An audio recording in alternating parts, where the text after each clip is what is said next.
क्योंकि अब तो खुद प्रभु श्री राम जो है अपने भव्य मंदिर में विराजमान हो चुके हैं। तो क्या वो स्वाद जो 1991 में शुरू हुआ था वो अब भी बरकरार रहेगा या फिर बदलाव होगा? इन तमाम सवालों के साथ लौटेंगे जनता के बीच, लेकिन सबसे पहले आपको चुनावी समीकरण हाथरस की आपको दिखा देते हैं।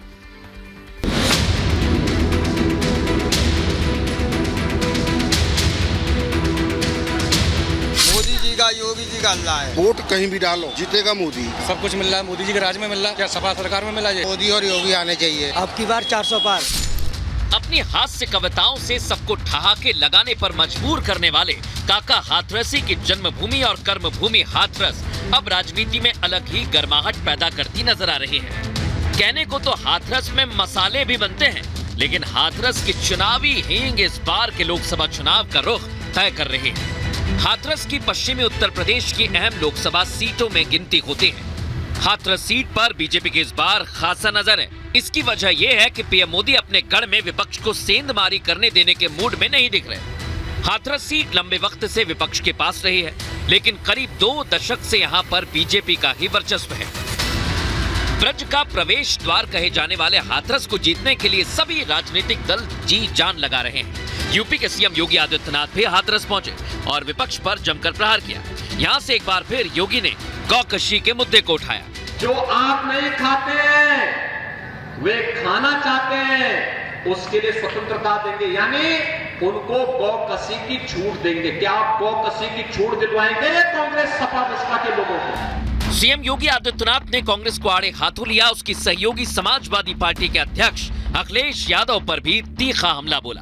हम जब माफिया के खिलाफ कार्रवाई करते हैं उसके लिए लोग घड़ियाली आंसू बहाते हैं, उसके घर में जाकर के फतिया पड़ते हैं, लेकिन एक गरीब, एक व्यापारी, एक सामान्य नागरिक की संपत्ति पर ये लोग डकैती डालना चाहते हैं। बाबा ने हाथरस की जनता से अपने मत का सही इस्तेमाल करने की अपील भी की। मोदी जी को प्रधानमंत्री आपने बनाया है, आपके वोट ने बनाया है। एक वोट देश की तस्वीर और तकदीर को बना भी सकती है और गलत दिशा में जाएगा तो बिगाड़ भी सकती है। चुनाव में सियासी पारा पूरे उफान पर है। सभी पार्टियां अपनी अपनी जोर आजमाइश कर रही हैं। हाथरस सीट पर मुस्लिम जाट का समीकरण हावी रहता है। यही कारण है कि बीएसपी भी इस सीट पर प्रबल दावेदार रहती है। इसके बावजूद बीएसपी इस सीट पर खाता तक नहीं खोल पाई है। दिल्ली से करीब 202 किलोमीटर दूर हाथरस राजनीतिक दृष्टिकोण से काफी महत्वपूर्ण है। अब देखना यह होगा कि हाथरस में बीजेपी आरएलडी फैक्टर चलेगा या मुस्लिम जाट समीकरण से सपा कांग्रेस कमाल कर पाएगी। Bureau report, Republic Bharat.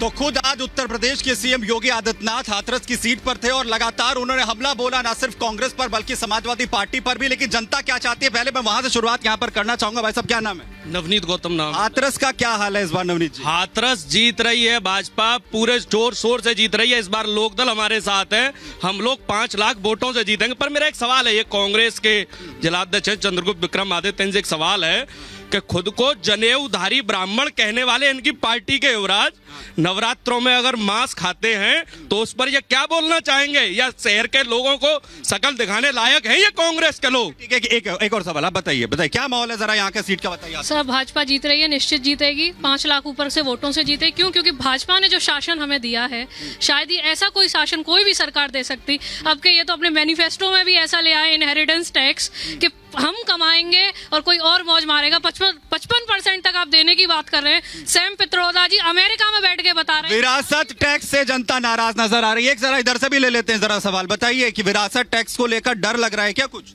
कोई डर नहीं है, इससे किसी भी प्रकार का कोई भी जनता को कोई भी डर नहीं। हींग का स्वाद 1991 में चढ़ा, वो उतर ही नहीं रहा भाजपा वाला। अरे उतर जाएगा सर, अब की उतर जाएगा हाथरस से बिल्कुल।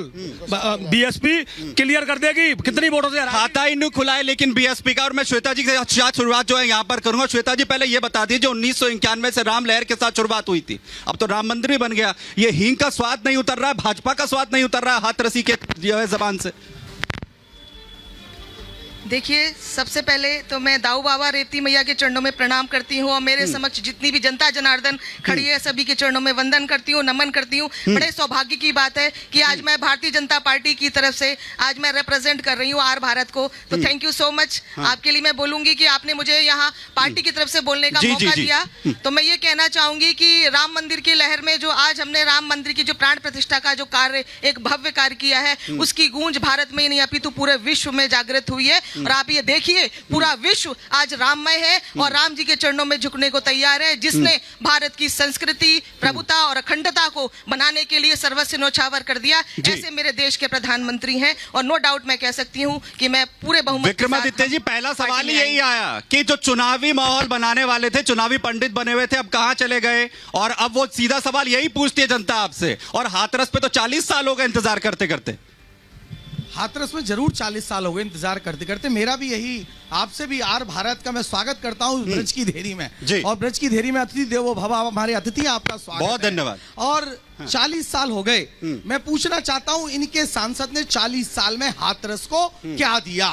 40 साल में यदि शिक्षा की बात करें तो हाथरस जीरो, चिकित्सा की बात करें तो हाथरस जीरो। हाथरस जनपद को बने इतने वर्ष हो गए, लेकिन क्या जनपद जैसी सुविधा इस हाथरस में है? मैं पूछना चाहता हूं।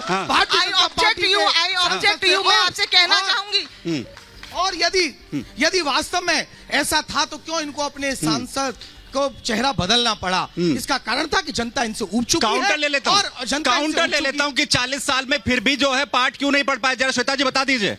मैं चंद्रगुप्त विक्रमादित्य जी आदरणीय मेरे बड़े भाई हैं, मैं उनकी बातों से बिल्कुल भी सहमत नहीं हूँ। वो पर्सनली एक लोकल लेवल की राजनीति को लेके बात कर रहे हैं, मैं पूरा भारतवर्ष की राजनीति को लेके बात कर रही हूँ। ये कह रहे थे कि हमारे सांसद ने क्या दिया, मैं ये कह रही हूँ कि इनकी सरकारों ने पिछले 50 सालों में क्या दे दिया, देश को कहाँ पहुंचा दिया। जो हमारी सरकारों ने जो काम किया है, 70 साल का रिजल्ट है, वो दिखाई दे रहा है यहाँ पर। नो डाउट 2014 से लेकर विदाउट एनी ब्रेक के मेरी सरकार आज पूरे भारतवर्ष में हल्ला बोल कर रही है। ठीक है, मैं प्रदीप चौधरी जी को भी ऐड कर लेता हूं। ये तो हाल आपका भी है, खाता ही नहीं खुल रहा है, खाता ही नहीं खुल रहा है। प्रदीप जी बताइए जरा।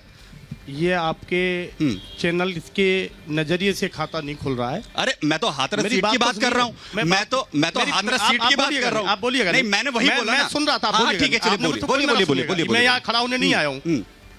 भारतीय जनता पार्टी झूठों और लुटेरों का गैंग है। मैं चला जाऊंगा। जितना जल्दी जनरेटर झूठ नहीं बनाता है, वो बिजली नहीं बनाता, उससे ज्यादा ही झूठ बनाते हैं ये भारतीय जनता पार्टी। मैं पूछना चाहता हूं, 70 साल में अपना 13 साल का कार्यकाल भी भूल जाते हैं। अटल जी का भी, उनको भी उसी में सम्मिलित कर देते हैं। ये इनके संस्कार हैं। अटल जी जैसे नेता का कार्यकाल भी 70 साल में जोड़ देते हैं। ये इनके संस्कार हैं। रुकिए, हाथरस की आप बात करो। हाथरस किसी भी नजरिए से जिला नहीं लगता है, ब्लॉक से भी स्तर वैसा है। आप जाम का झाम से देखिए। भारतीय जनता पार्टी कभी वोट, मैं पूछ रहा हूँ आपसे, विकास के नाम पे वोट मांग सकती है? कोई हाथ उठा के दे, एक वोट मांग ले। रोजगार के नाम पे वोट मांग सकती है? भगवान राम हमारे भी है। भगवान राम हमारे भी यही पूछ लेते हैं। भगवान का राम का मंदिर यही पूछ लेते हैं प्रदीप जी। नहीं बनाया है। प्रदीप जी यही पूछ लेते हैं। एक मिनट ले लेते हैं ना प्रदीप जी, जवाब ले लेते हैं।